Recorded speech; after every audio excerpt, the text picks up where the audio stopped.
Coming to you live from Kansas City, we bring you Buck and Bob Take on Chiefs Kingdom, a podcast for fans, by fans, where we just talk as two friends, just hanging out, talking about the team that they love. Hi, I'm Buck. I'm loud, obnoxious, and unapologetic. But besides that, I'm everybody's best friend. And I'm Bob. I'm going to piss you off with my takes, but they're good takes. Yeah, together we bring you Buck and Bob Take on Chiefs Kingdom. We're going to talk about a little bit about last week's game, and then we're going to cover some of the stuff coming up for Monday night with New Orleans. Yep. Really excited about that game and really nervous. I am too, but I'm feeling pretty confident about it. But aside from that, yeah, did you have anything you wanted to talk about that you didn't really get off your chest last episode about the Chargers game? I don't think so. Actually, I think we got most of it off our chest in that episode, and I still pretty much feel the same way. So, yeah, nothing to expand on. Yeah, I don't really think I have anything either. I mean, like it, maybe it's weird.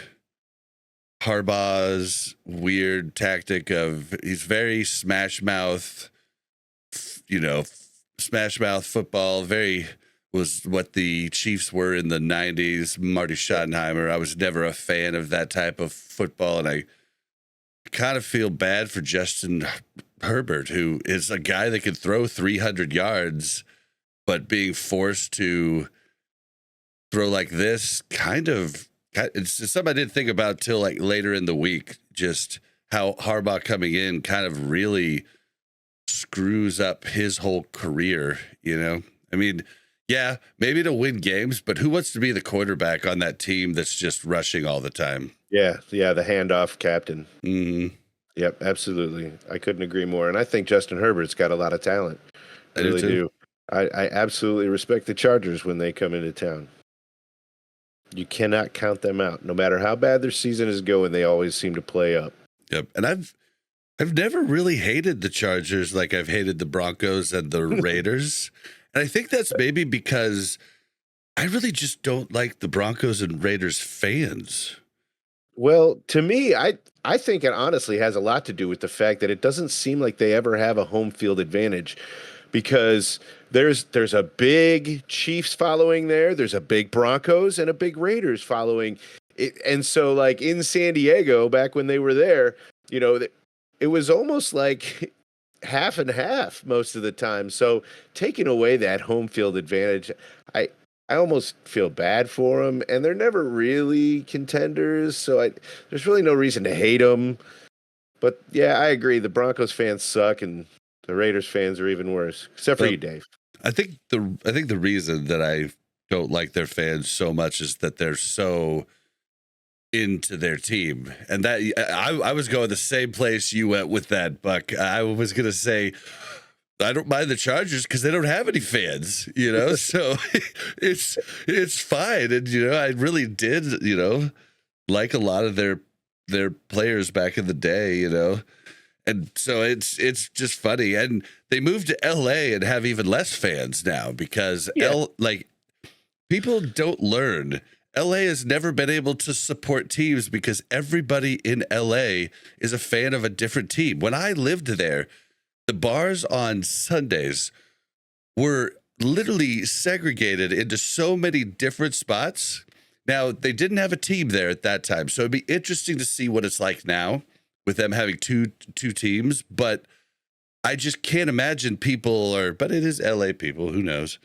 I just can't imagine people jumping ship from their home teams because no one's from LA. Everybody's from someplace else, and the people that are from LA want to get out of LA. So, yeah. So, I guess I don't know. The Chargers are a weird team, and I think in a couple years after Harbaugh's been there for a bit, we're gonna struggle with them. So I'm not really looking forward to that. But for now, we're still whooping their butt.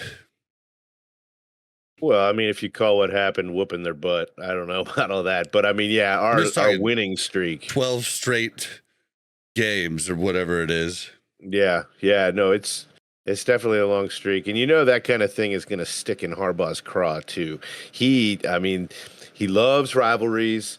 He kind of lives for that kind of thing. So I think he's in his office right now trying to figure out how he's going to beat Andy Reid, much like the rest of the NFL is trying to do. Well, what I also think is crazy is, did you know?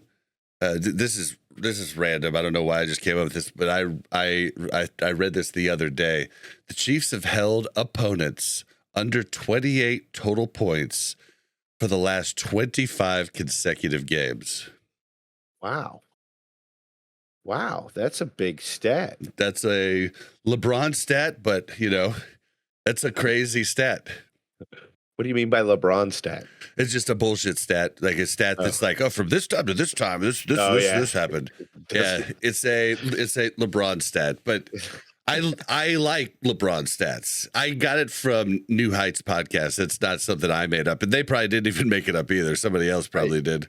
I like those kind of stats too, though, because I mean, it still shows something important, but you're definitely focusing on a specific time that makes your point that much more. It's the same thing people do with stats.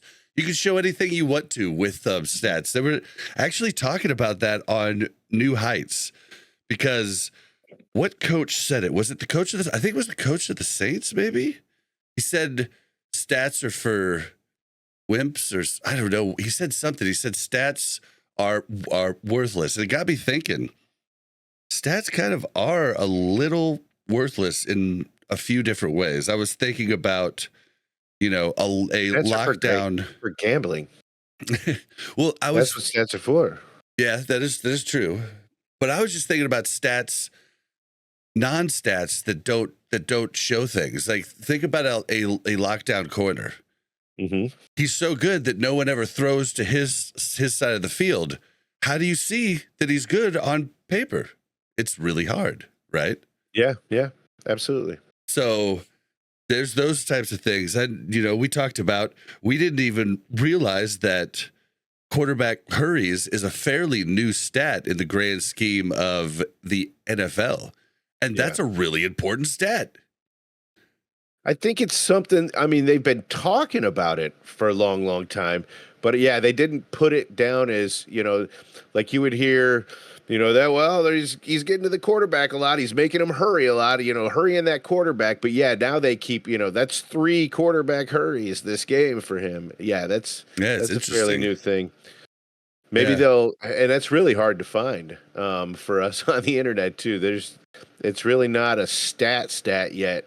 So, but I think that's, I don't know. I think that's probably coming, but you kind of gotta, it's kind of like with sacks, right? So, Jones might get a sack, but it's because Karlaftis cut off the side where the quarterback was going to run, and he tried to turn around, and Jones was just there. Is that Jones's sack, or is that Karlaftis' sack? Who knows? So it's as long as Karlaftis puts his hand on him as he's going down, they share the sack. Yeah. No, I think they gave that all back to Karlaftis, though, even though Jones had his hand on him. Yeah, well, I think that's the rule of thumb, is they're trying to put their hand on it so they have a chance to get the stat. But it's interesting just thinking about all the stuff, because you think about receptions, but what we should think about is receptions that get first downs.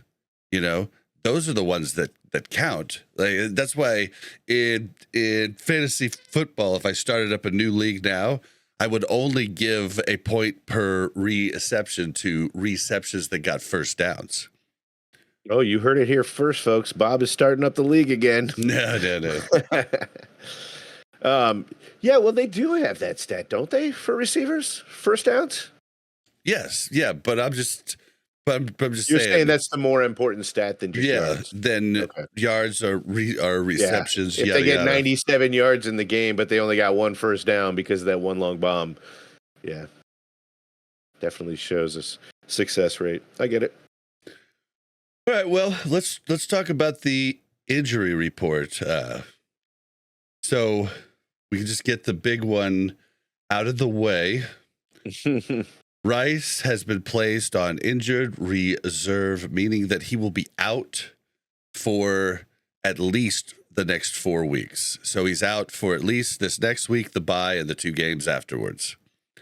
And my guess, and obviously you did a lot more homework this week than I did, but I would guess that they're not going to update. I mean, it could be an 8-week thing, the doctor telling him an 8-week thing, but they're only going to come out and put the absolute minimum. So my personal belief is we probably won't see him again. Maybe week 16 or 17, if he's lucky to kind of get warmed up for the playoffs. But man, I think that might be pushing it too. That was a nasty, nasty injury. Yeah, have you not heard the most recent news? Apparently not. Yeah, it's most likely not an ACL tear. Oh, really? Yeah. No, I was not able to listen to anything sports today.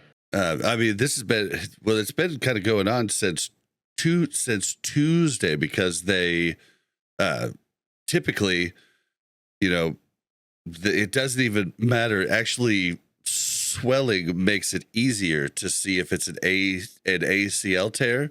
Mm-hmm. And I mean, almost all the time when we have a tear on Sunday, it is confirmed on Monday. When it wasn't confirmed on Monday, everybody started speculation, and the doctors have come out and said, basically, if they're not sure yet, it's most likely, at least for sure, not a full ACL tear. That could be a bone bruise, could be a few different things, but it's looking like it's not an ACL tear at all. So he has a big chance of coming back within the next 4 to 5 weeks. Yeah, there definitely is. That's cool. Because the longer he's out, that the further distance you're putting in time between him and Mahomes having success together, and maybe unlearning some of that success that they had. Because man, the way that they were vibing on the field, it's just like, man, I hate to lose that. I really do. Yep. Well, even if Kelsey just steps up, that's such a weapon to lose. I was thinking to myself, maybe call, the U.S. attorney or whoever's doing his court case stuff, and let's just push this through real quick, get that suspension taken care of while he's hurt. Do double time. Yeah, let's just get Rice's suspension. We're just going to go ahead and start it today.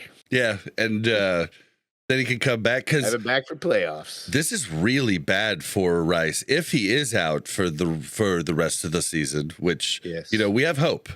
We have a lot of hope, actually, with what we found out this week. But if Rashee Rice is out, then it's going to be a big problem for him, because this is his second year. Okay, he was supposed to, his agents want him to get a lot of stats this year. He takes the suspension first half of next year, but they can still get stats. And then his rookie contract is over. That's what he's supposed to sign for the big money. But if he's out for this season, then out for the first half of next season because of a suspension, his chances at big money have almost dwindled to nothing. Like, I mean, he'll get bigger money, but he's not going to get that big time money. And, and that's to say, after, if he's out for a year and a half, how is he going to come back? Is he going to come back the same guy? I don't know.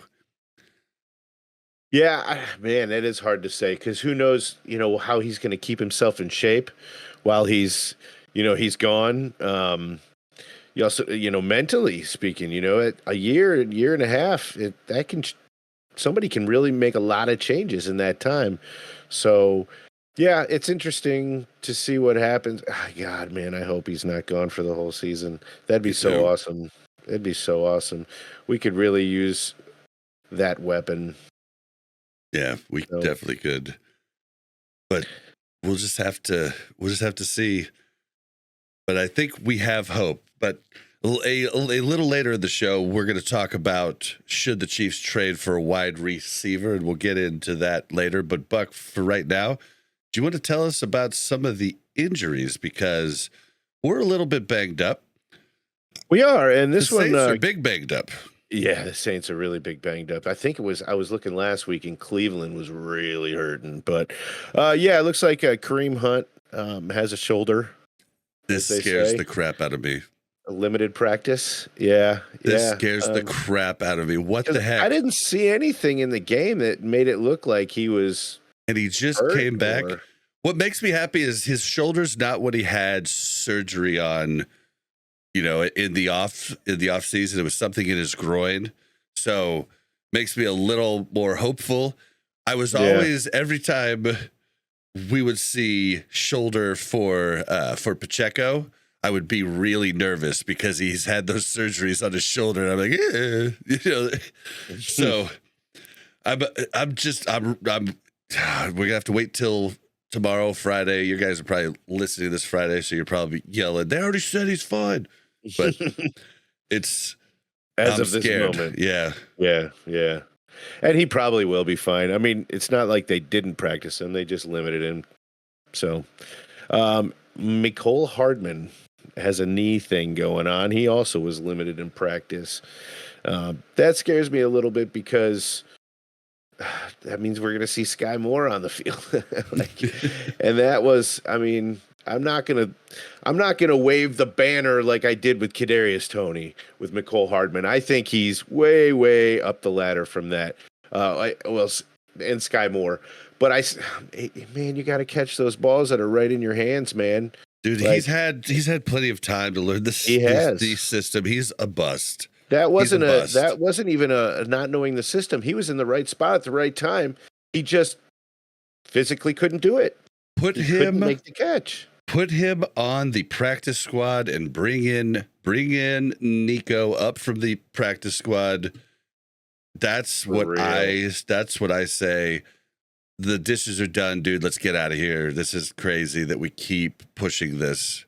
Yeah, and I almost wonder, like, is there something that they saw in training camp that we just don't know about with Nico? Like, I just didn't see anything in the preseason that would make me think that he didn't earn a spot.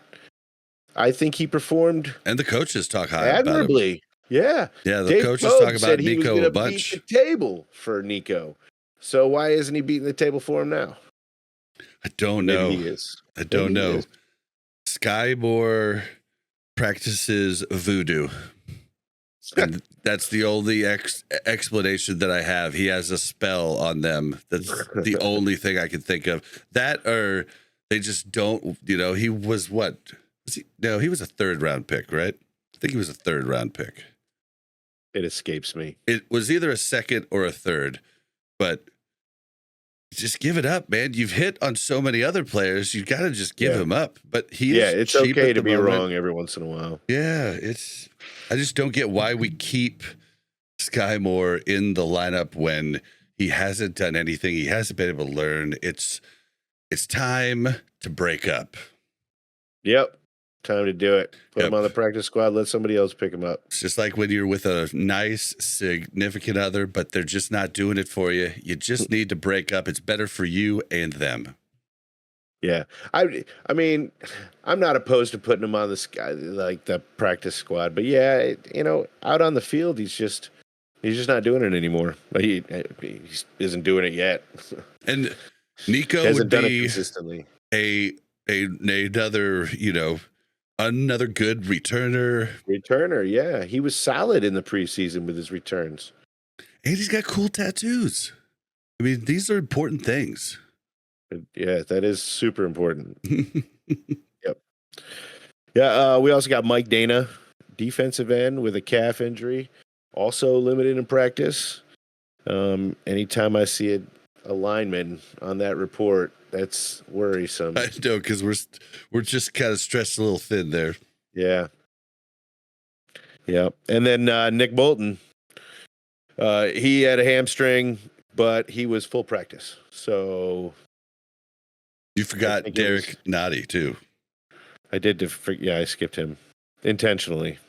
No, he was full practice also. So defensive tackle, yeah. He was all there. So as long as they don't hurt themselves during practice tomorrow, I believe they have a practice tomorrow. Then we should see him on Monday. Yep. And then, yeah, I think it looks like they're just not hurt very much. That's what I'm telling myself. And I think Friday we're going to find out that they're all good. But Yeah. do you want to list off all of the crazy injuries that we have for the Saints? Maybe you should do, you're going to list off all that did not practice and you're going to fire it fast. Yeah, did not practice. Taysom Hill, Cesar Ruiz, Shane Lemieux, Peyton Turner, and Willie Gay Jr., and Blake Group, the kicker.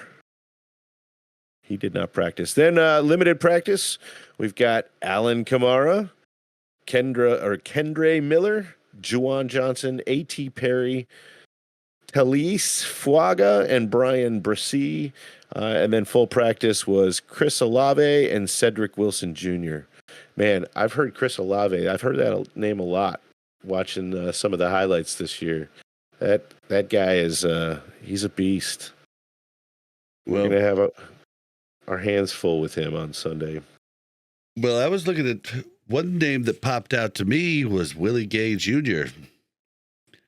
Did not practice, and I'm sure he wants to be on the field for this game as he's an ex-Chief, and I don't want him on the field because he's a monster. Yeah, and he knows a lot of how the Chiefs operate. He's a bad ace. He knows a lot about how Patrick Mahomes operates.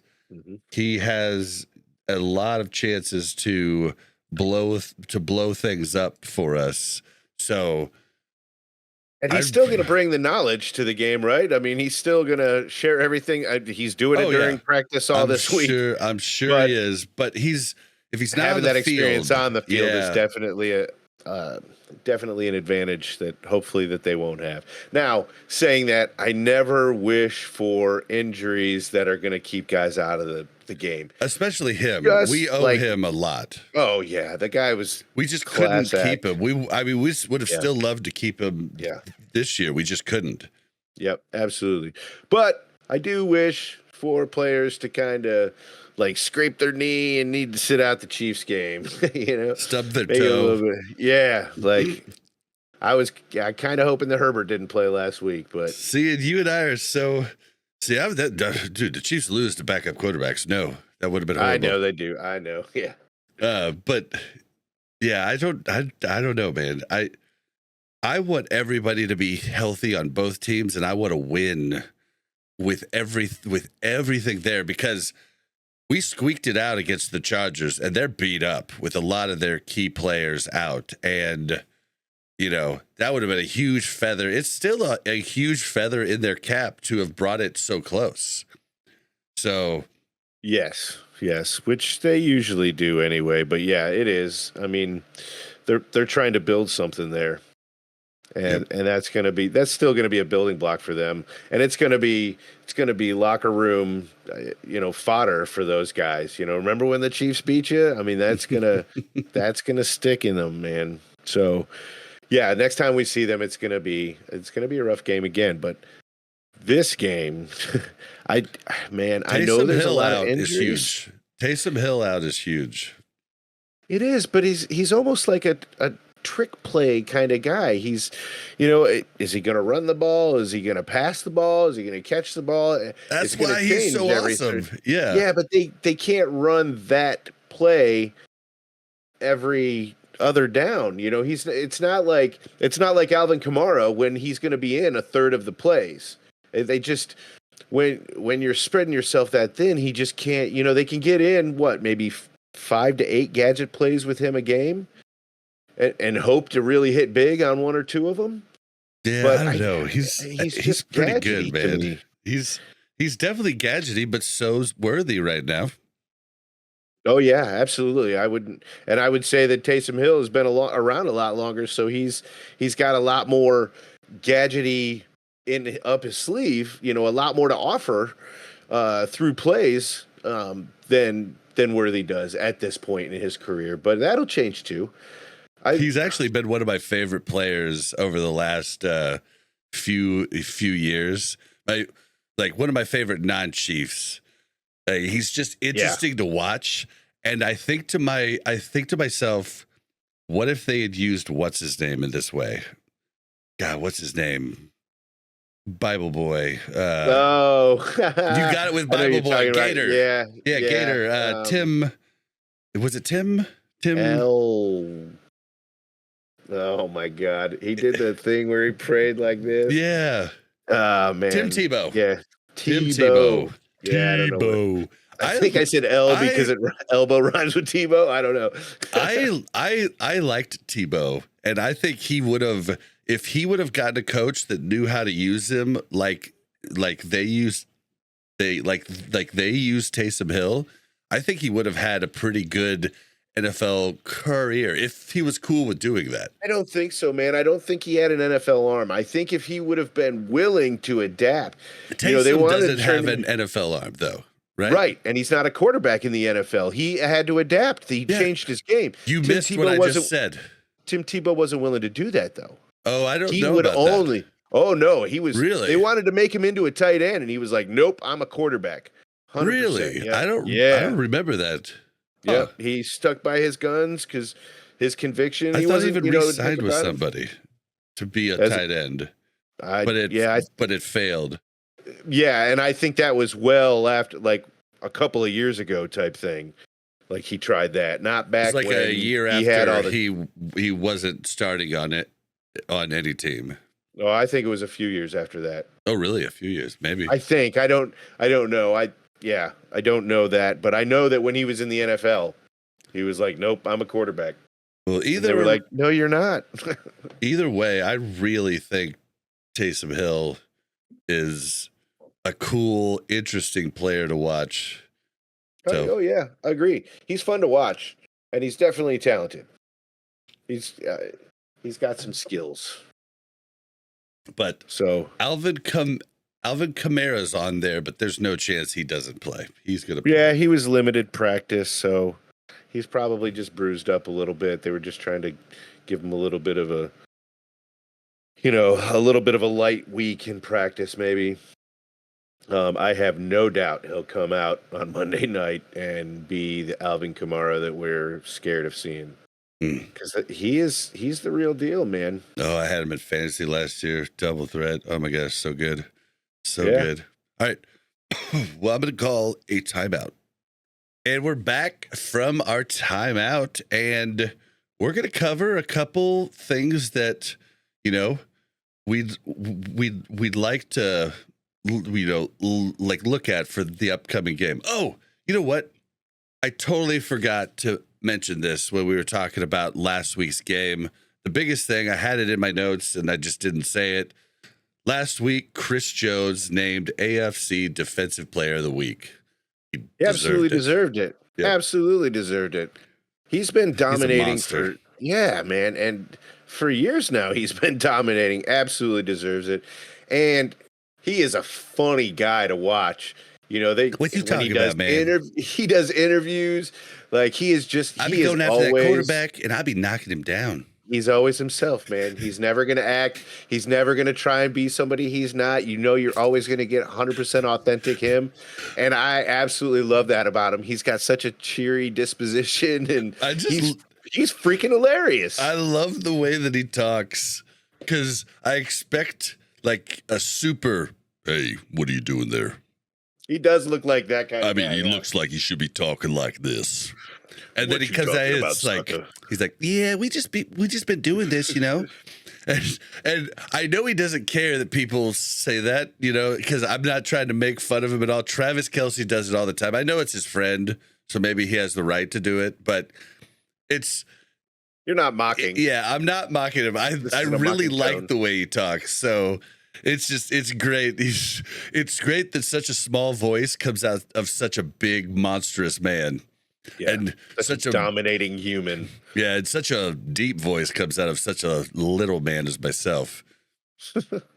I guess I'm tall, but I'm little in stature.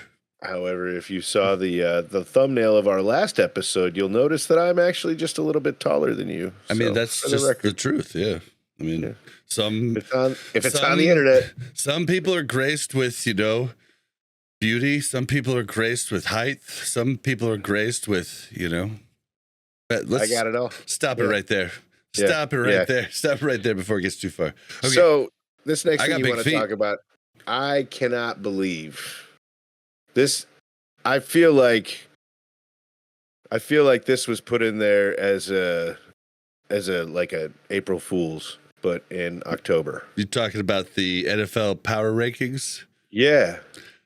Yeah, the Chiefs are ranked number 1 by the Bleacher Report, ESPN, Yahoo Sports, Sports Illustrated, NBC Sports, the third team, which I don't know what that is, but I'll find out before next week, Fox Sports, and USA Today.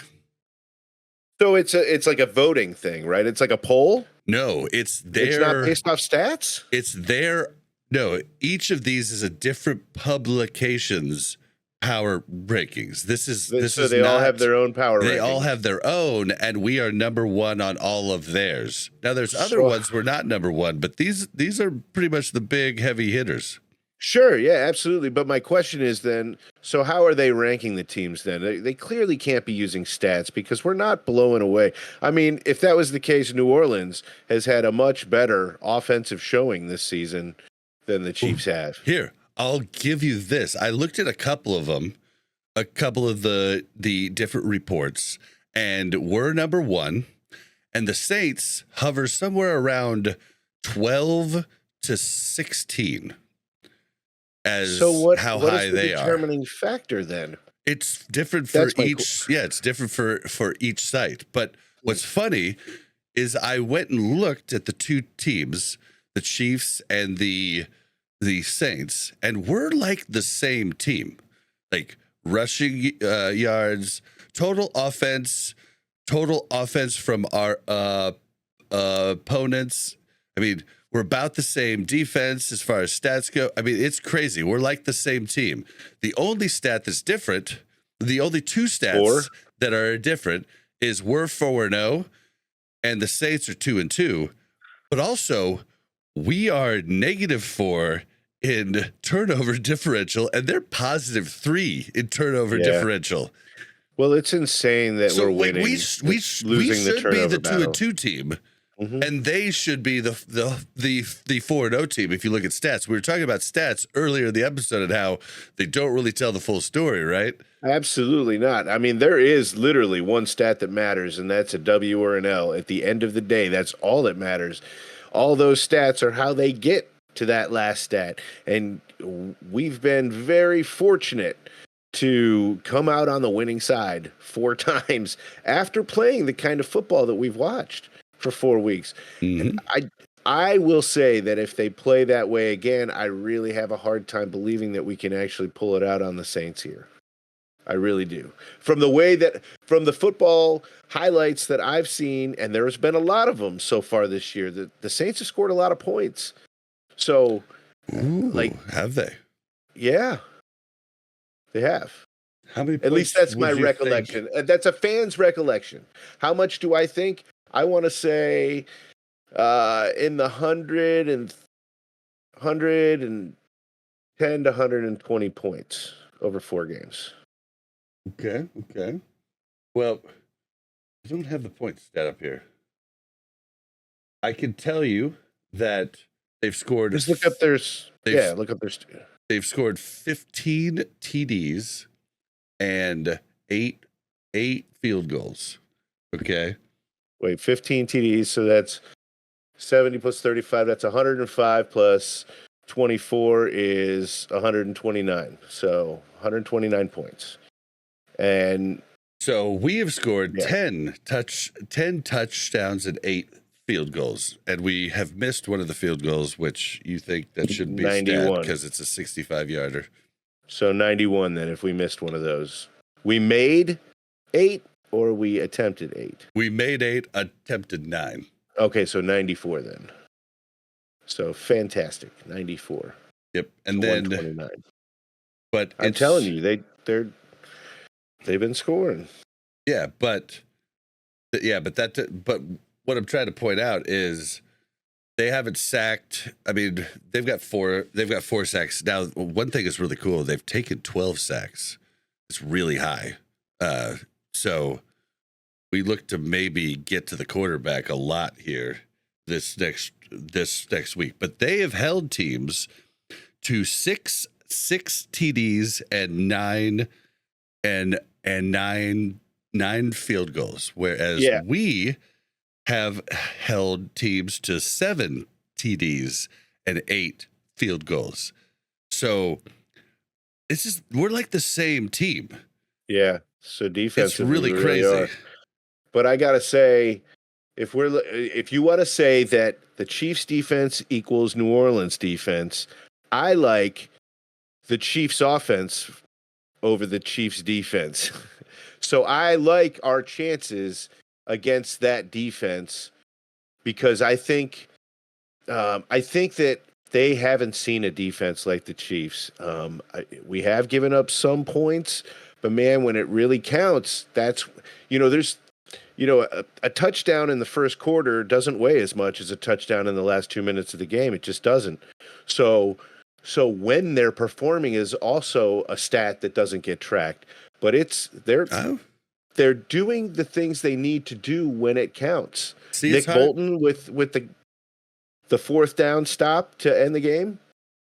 Like these are things that are happening. That's where the Chiefs shine, is we shine at the end of the game. But I would definitely beg to differ that a touchdown in the first quarter can mean a lot for momentum going through the game. But unfortunately, for other teams, this is where the Chiefs are different from so many other teams. We don't get momentum against us. Our guys don't give up. It's crazy to see because I've watched the NFL forever. I've watched so many games. I don't just watch Chiefs. Like, I've played fantasy for years and watch all of the games, I don't watch every single game every week, of course, but I watch a ton of games. I watch a ton of highlights, and momentum is real against every team in the NFL except the Chiefs.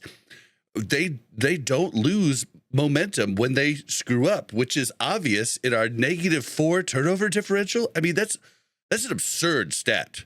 That's unheard of. It's horrible, especially for a 4-0 team. It's out of this world. So it's amazing. Doesn't exist when you face the Chiefs, but it does on everything else. So I do think that, scoring at the end of a half is huge for momentum going into the next half. I think there's a lot, it's a case-by-case basis. I don't think scoring in the fourth quarter is always better than scoring in the first or the second, was what I was saying. Yeah, I won't totally disagree or totally agree with you about the momentum thing with the Chiefs because clearly they had the momentum in the first quarter, right? I mean, they did have the momentum, but you can't let off the gas from it. Yeah, right. We don't fold. You can't let off the gas because, yes, they will absolutely dig in and fight harder.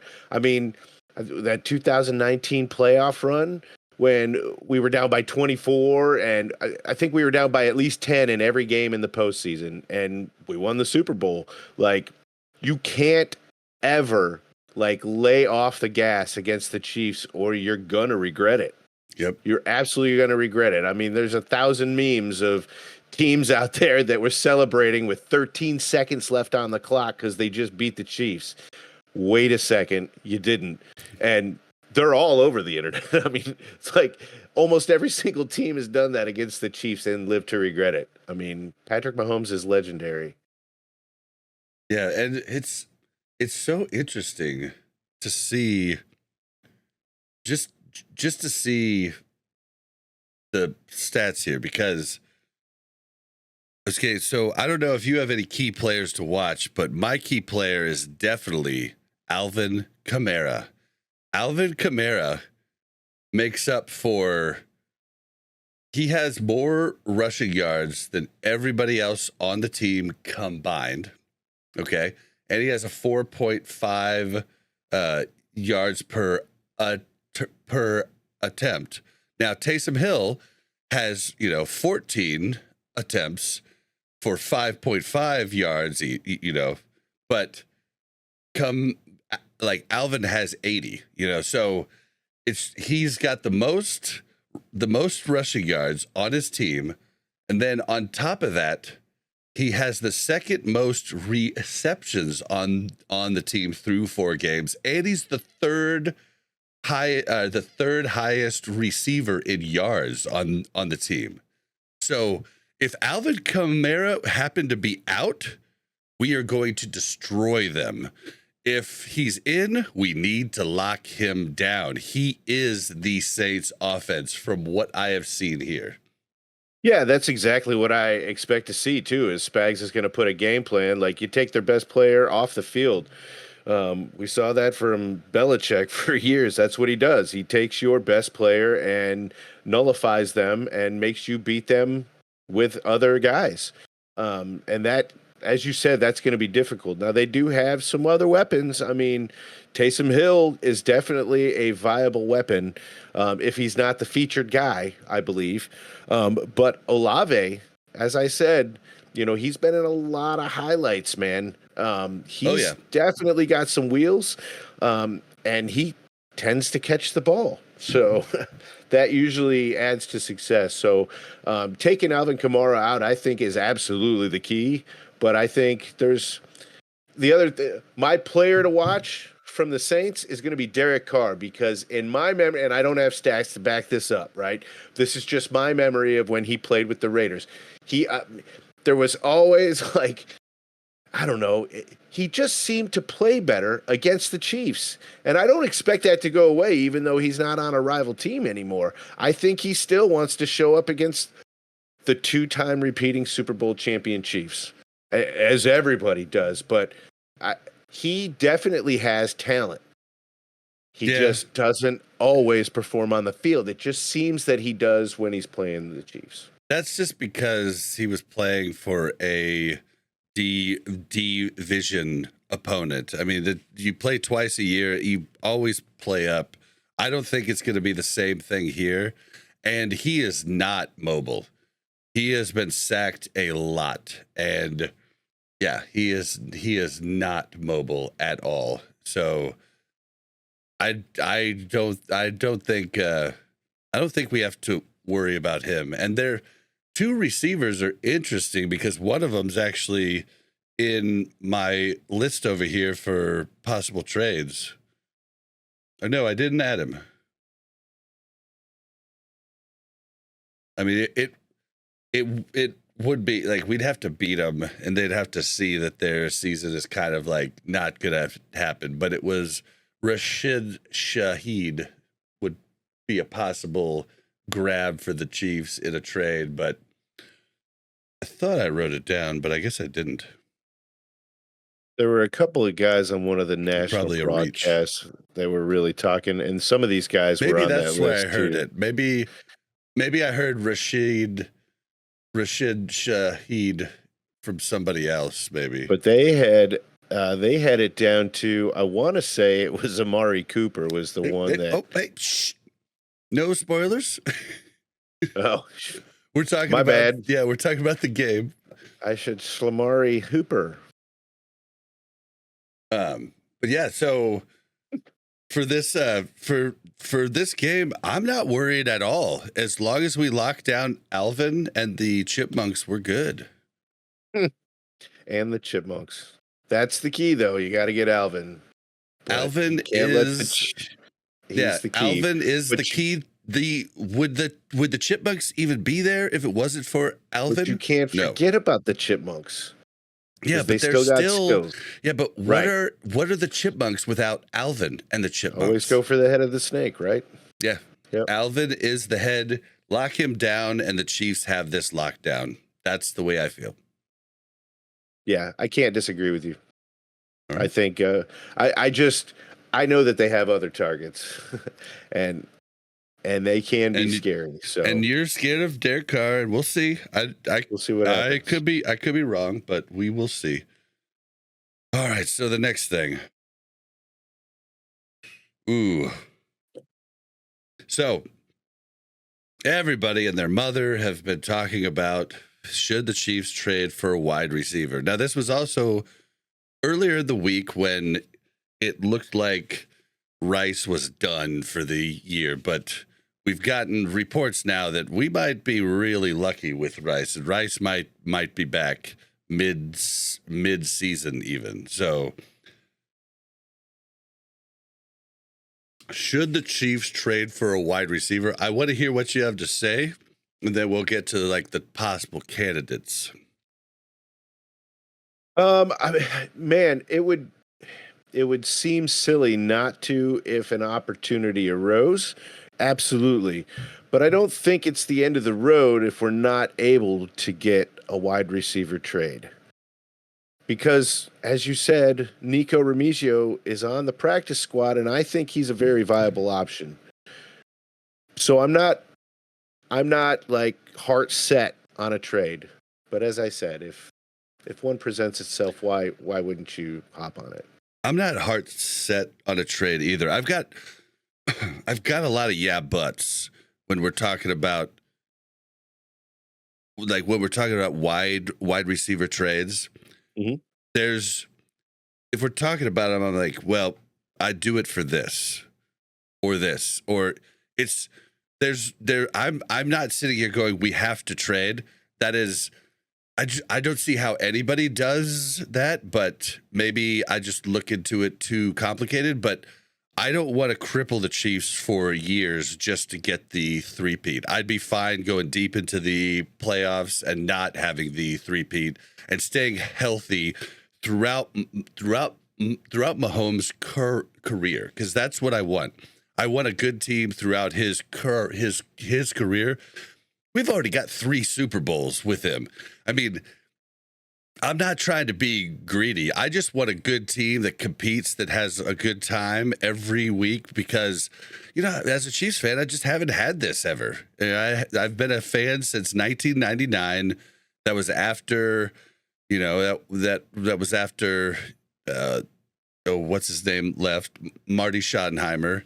And the Chiefs have just kind of been mediocre the entire time. I like having a championship team.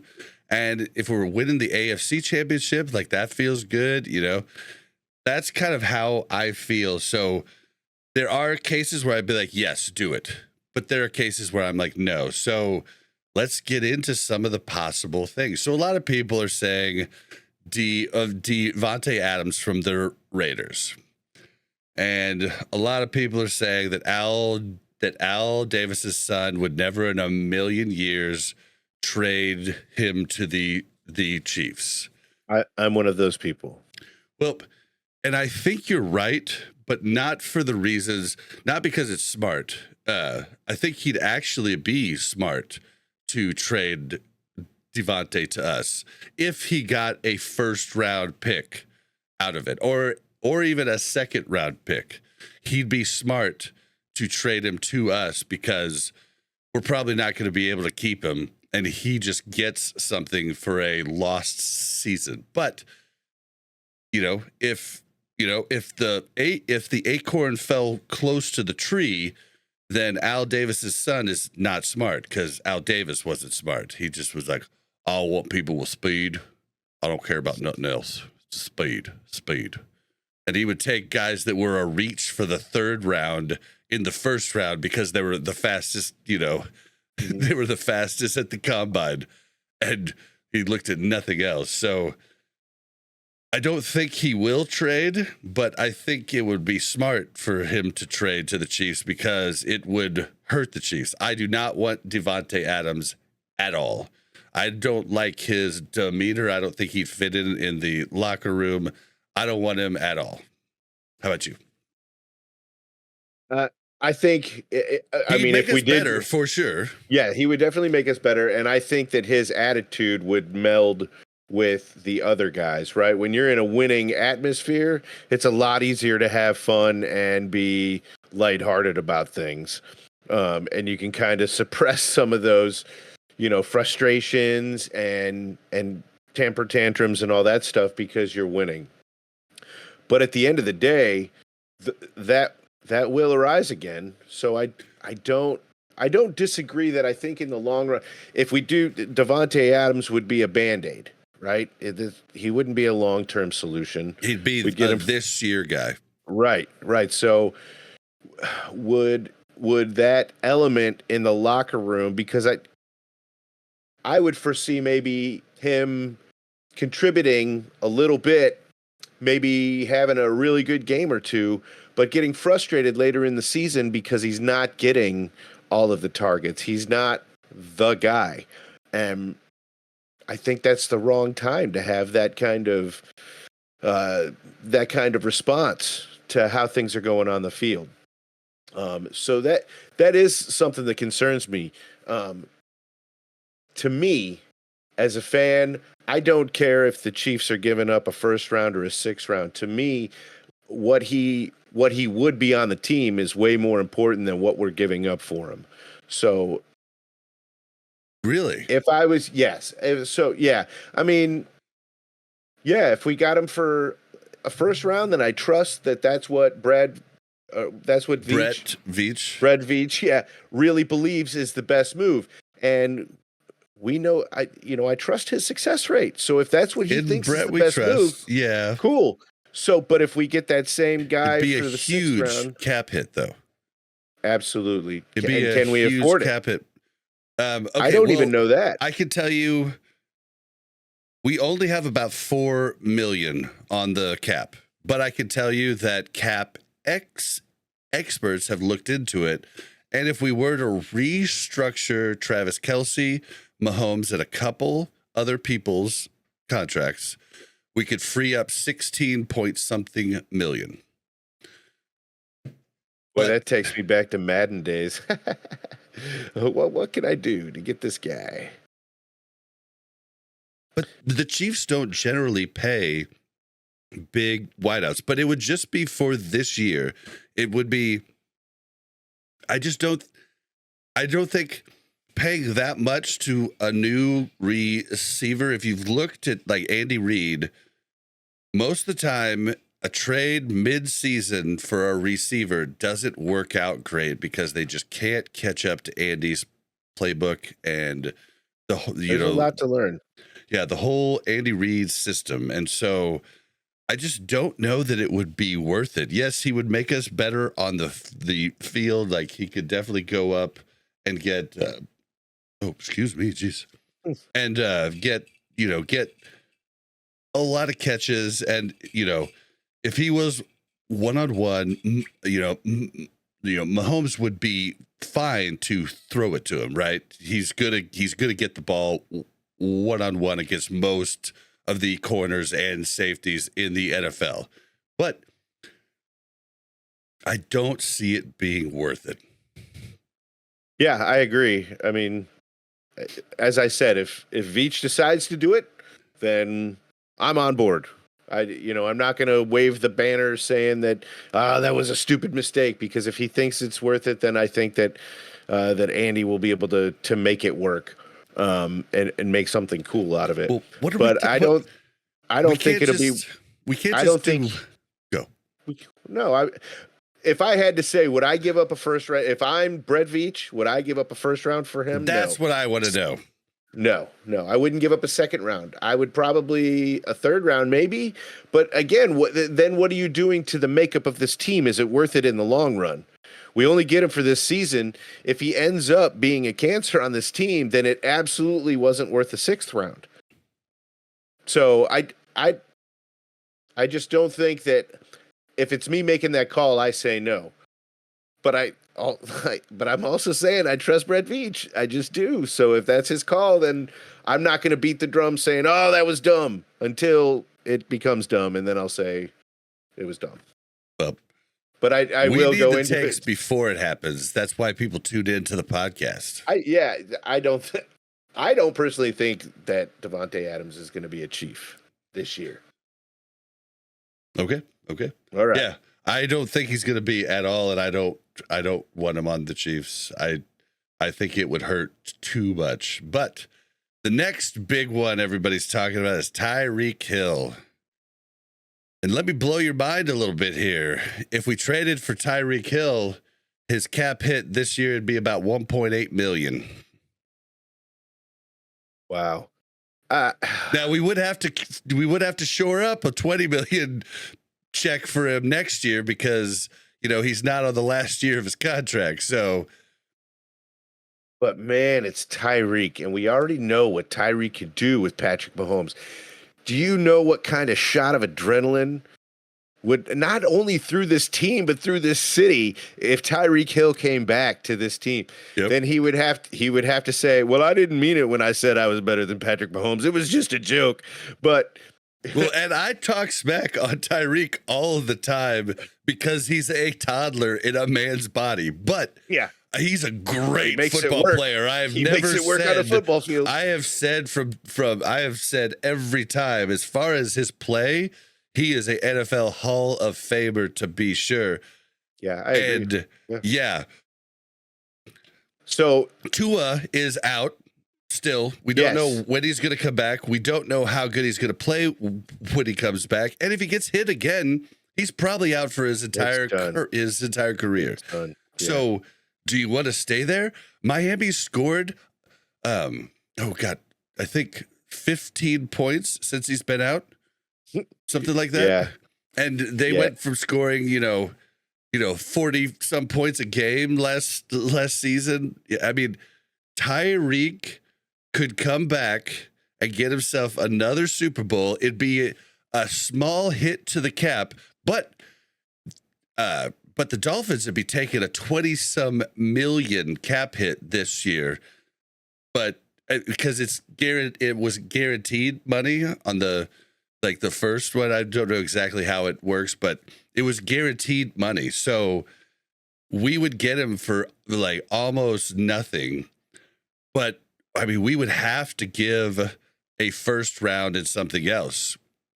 Are you down to give Tyreek a first round and something else? Yes. I am too. Yes. I am just too. Because I mean, just because we know. It's he like knows the system, everything. With Nicole Hardman, when we brought him back, we knew what we were getting back, and we knew that it was going to be cheap because he wasn't doing anything with the Jets. And he has something with Mahomes. Yes, he does. He didn't want to admit it, but he has something there. I mean, they make plays out of nothing. Yes, it's a beautiful thing. Yeah. It's honestly, it's the receiver version of Kelsey, man. It's like they're two peas from the same pod. Yep. Although one of the peas is like twice the size of the other pea. Although Tyreek Hill owes Patrick Mahomes his entire career after their first Super Bowl win. Do you know why? He was a return guy. Well, okay. No.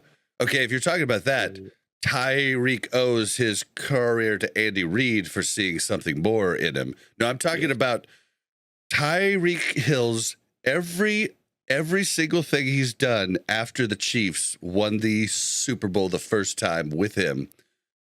Tyreek wouldn't have that if it wasn't for Mahomes. Are you talking about Mahomes trusting that he could make him that receiver? You're not going to get it. It is unfair for me to say. I see you smiling there. I'm like, all right. So fishing for something. In the Chiefs Super Bowl parade, Tyreek almost walked off the stage and fell off, and Mahomes grabbed him and pulled him back. He would have fallen off, broken his neck, it would have been over. So he owes it all to Mahomes.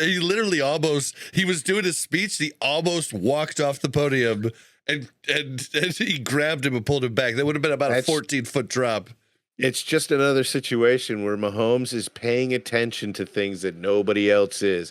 Have you seen that? Have you seen that video montage of him, like after guys score their first touchdown and then they go crazy? They slam the ball on the ground. Everybody comes around and Mahomes doesn't go and celebrate. He goes right to that ball, picks it up and gets it back to that player. And there's a whole montage of it. I saw this last week. Yeah, and he makes sure because they don't ever think about that. Paying attention. He's always paying attention to everything, every little detail.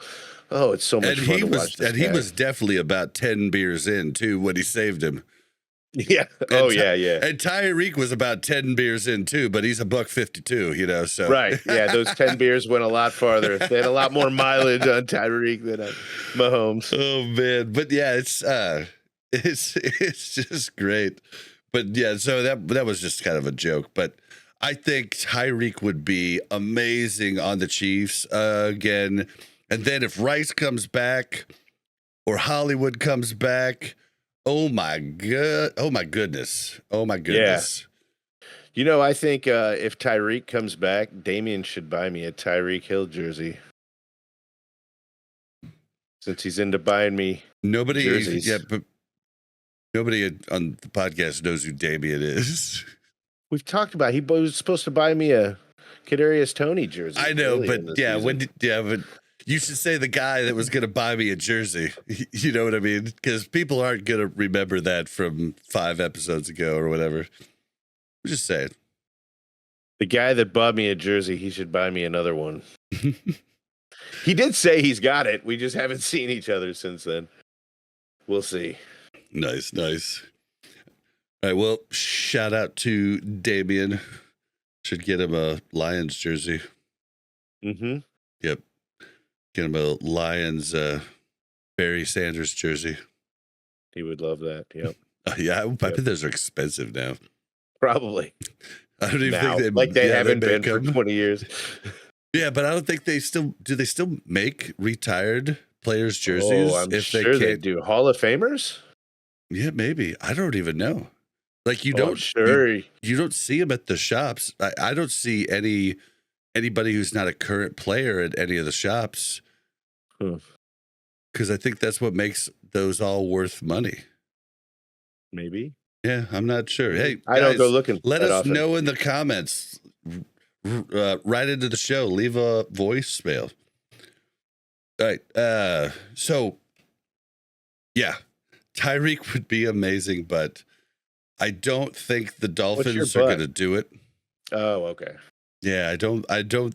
They'll have to take too big of a hit, but honestly, I think we'd be willing to give a first. And, if they want to get a quarterback, I mean, you have to think to yourself, I mean, who knows with their coach is a weird dude.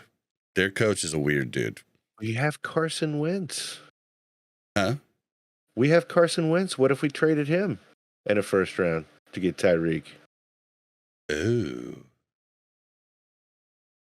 Wow, I didn't even think about that. We do have Carson Wentz. Oh. This could be a thing. Yeah, because they really need a quarterback. Yeah. And Carson Wentz is a proven quarterback. Yes, he is. Huh. I didn't even think about that. But they definitely need one. And honestly, I don't think they're going to stick with Tua, even if Tua comes back. I mean, who's going to stick with a ticking time bomb? I mean, because that's what he is.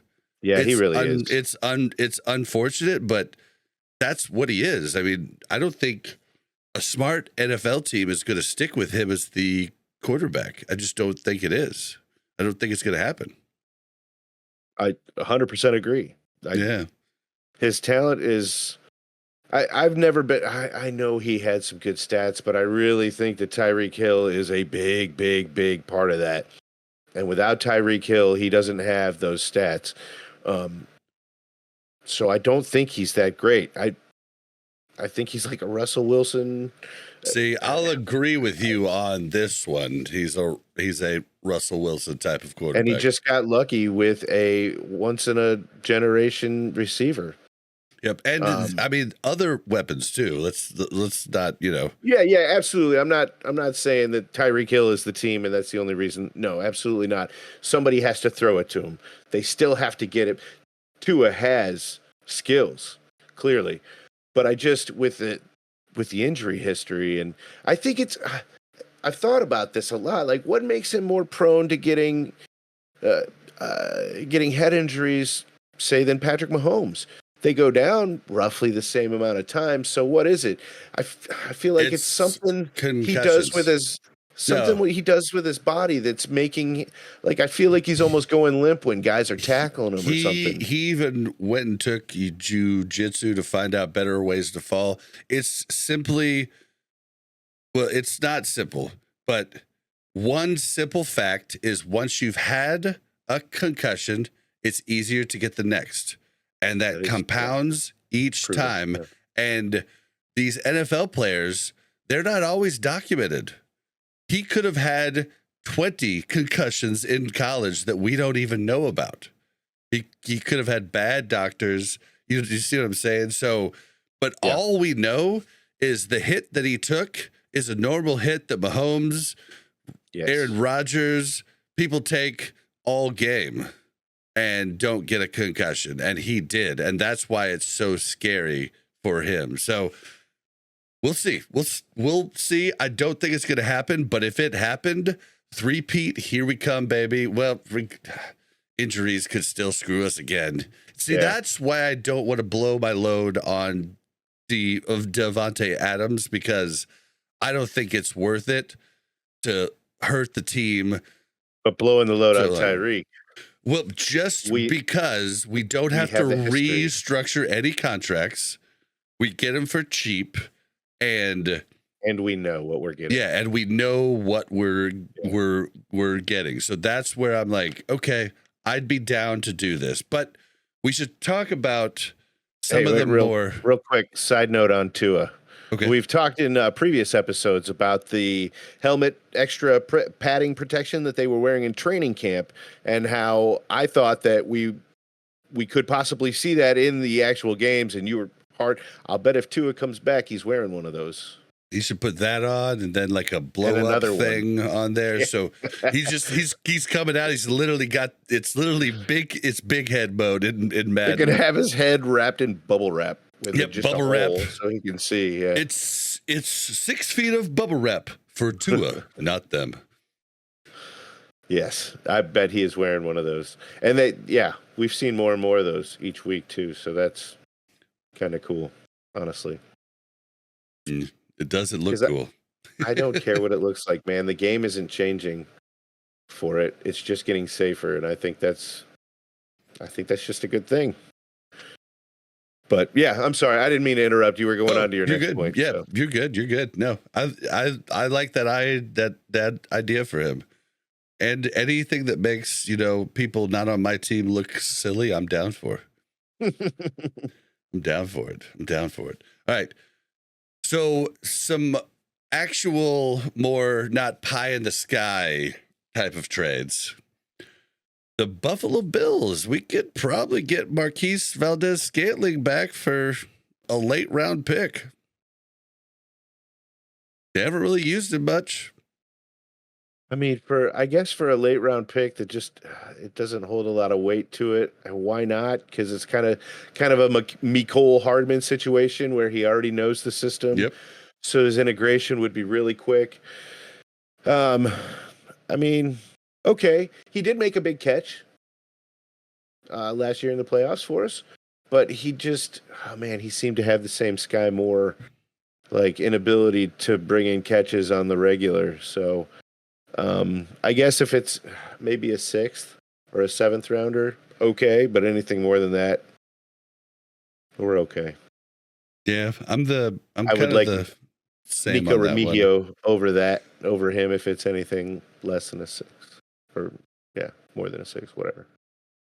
Yep. So, what about the Carolina Panthers? Kind of just are thrown in the towel now. So we could get something for the future in Deontay Johnson or Adam Thielen. We can maybe give third round name. Picks. Maybe. Adam Thielen. I mean, we could look to the future for that, maybe. Admittedly, I don't know a whole lot about Deontay Johnson. I know he's young, but I do know Adam Thielen, and I know he's probably a little bit on the downward side of his career at this point, but he doesn't necessarily need to be, Speedy McGee out there. He just has to catch the ball and get open, and he's got, he was the kind of guy that was always playing with his heart. He's the kind of guy that loves football, right? So I think he'll go out there and get a new, reinvigorated attitude. And, man, I think that could be huge, honestly. Yeah. I like that name a lot. Yeah. And it's hard for me. I don't know how I feel about those two. I just don't know, but it could definitely be something. Now, what about Now, this is the one everybody's talking about that they really think could actually happen. The Cleveland Browns, Nope. Amari Cooper for a third round pick. Sorry, I thought for sure you were going to say Kadarius Toney there, and I was like, they could pay you a first round. He's not on my list. He's not on my list. Amari Cooper, I like him a lot. I don't know how much I'm willing to give up for him though, because once again we got a guy he's played against the Chiefs quite a few times, but he's on the downward side of his career, and it would be a long learn. I mean, it would take time for him to integrate into the system. As far as, and it'd be a third round pick, so I don't know. And as far as like his locker room presence, and I like him a lot more than Davante Adams for sure. If we're gonna go down that route of a new guy. And he has picked up the different teams he's played for. He's picked up, the playbook pretty fast, but if we're also talking about a new guy, if we're talking about a new guy on the downward side of his career, I think I'd prefer Adam Thielen over Amari Cooper. So, okay. That's just me. So I had the Los Angeles Rams 2-2 Atwell, for like maybe a 5th round pick, but also looking at the Rams, I see a familiar face in Demarcus Robinson. Played for the Chiefs for years, and he is getting older. I feel like we could get him cheaper, but I mean, last year, he did have 26 receptions for 371 yards and 4 TDs. For the Ravens, the year before, the year right after he left the Chiefs, 48 receptions for 58 yards and 2 TDs. I mean, Demarcus Robinson knows the 48 receptions for 52 yards for 458 yards, 2 TDs. Oh, okay, 458. Okay, but yeah, he could be. But he played with us for 6 years and knows the offense, but he's definitely on the older side.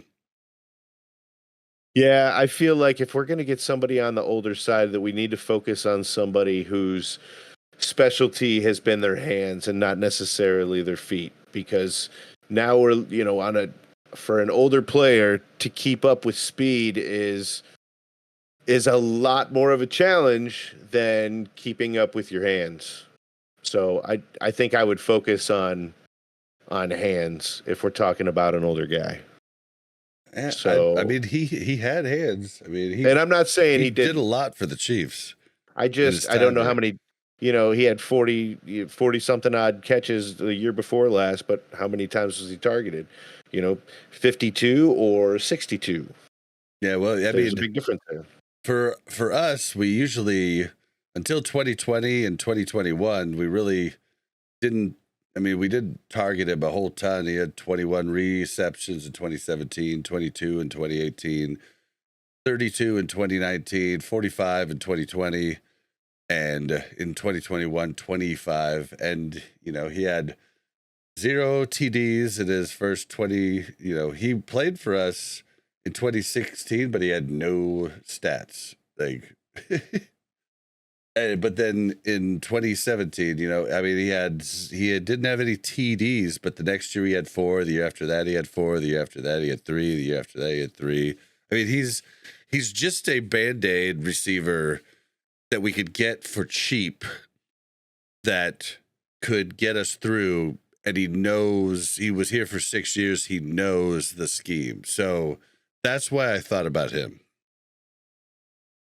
Yeah, if he's the only option on the table and that's the one that we can pick up, sure, why not? But if we have our choice, he's definitely, as a Chiefs fan, I don't have a lot of memories of this guy. So and that Oh, could be a good thing. really? It could be a good thing. It could be a bad thing, Oh, right? okay. Like it, Okay. I have a I could lot be of memories of him. So that's, I okay. guess, why I'm thinking of him.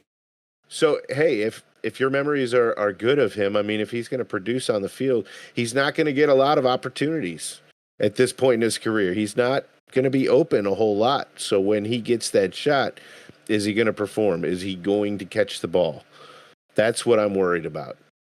And to me, there are other guys that we've talked about so far already that I know are proven commodities when it comes to that. And I'm definitely willing to give up more for that kind of production or that kind of expectation. Okay. Okay. Well, we're basically we're running out of time because this has been a lot to talk about. But tell me if any of these stand out. The other ones that I was looking at were maybe New York Giants, Darius Slayton, Pittsburgh Steelers, George Pickens, San Francisco 49ers, Ronnie Bell, Tennessee Titans, DeAndre Hopkins. Those were the last ones I was thinking about. Any of those stand out to you? Absolutely. DeAndre Hopkins makes me drool a little bit. I think that guy, he's definitely lost a step, but he's also a receiver. He's going to catch the ball, even 50-50 balls. He's definitely still got that in him. So, yeah, if we could get him, that definitely does. But George Pickens, too. I've heard his name a few times coming out of Pittsburgh. So that he'd be expensive. Yes, because he's still a in his prime receiver. Yeah, he's not on the downward hill at all. He'd be expensive. But it wouldn't hurt my feelings to hear that he was made a Chief. But DeAndre Hopkins, I mean, that really kind of jumps out. Yep. He's got a reputation that I think so. My number one pick out of these would be Tyreek. That's my number one. I think number two would be DeAndre, and number three would be Adam Thielen. That's kind of my top three out of that list. I think my top would be.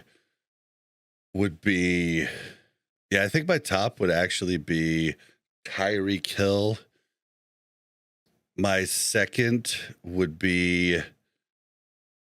actually be Robinson, and my third would be Valdez-Scantling. And you see where I'm going here? Yeah. I'm going with people who played with the Chiefs, played with the Chiefs. I'm just looking at, I've looked back at Andy Reid trading for wide receivers, and they don't get off to a fast start almost ever. And that's why I would feel so much safer getting somebody who has played in our system before. And that's kind of where I'm at. I mean, I can't argue that none of those trades would hurt my feelings. So, but I think we agree on the Tyreek thing. I think that's kind of number one on our wish list. To be it. It'd be it. Christmas is becoming early. All right, well, guys, don't forget to follow us everywhere. If you want all of our links, it's Linktree / Buck and Bob, BUKNBOB. It's linktr.ee/Buck and Bob. All of the links are there. You can search Buck and Bob on all the different platforms, BUKNBOB, and you should be able to find us. And if you want to call in to the voicemail, we haven't had any call-ins. I'd love a call-in. It's 816-866. Dang it. I should have known that. Fingered it. It was in memory, and now it's gone. Brain it is 816-866-1066. Please give us a call. We'd love to play it on the show. It'd be a fun time. Yeah, please. And Buck, where can we find you? As always, I'm on Facebook and on Twitter at Bucktastic. That's BUK_TASTIK. And what about you, Bob? You can find me on Twitter at Blazin_Bob. That's BLAZZIN_BOB. All right. Until Monday night. Monday. Are you ready for some football? Monday It's gonna be a night late night, party. but it's gonna be worth it. I think it's gonna be a great game. I think it's going to be good too. And Buck's going to try my award-winning chili. It's going to be amazing. Potentially award-winning. Stay tuned to next week. Right after he's eating it, we'll see how he feels about it. All right. Goodbye, guys. Thank you for tuning in. Thank you. Bye. I want to pay with you everywhere. That should be our theme music. Man, I wish we could get that sponsor.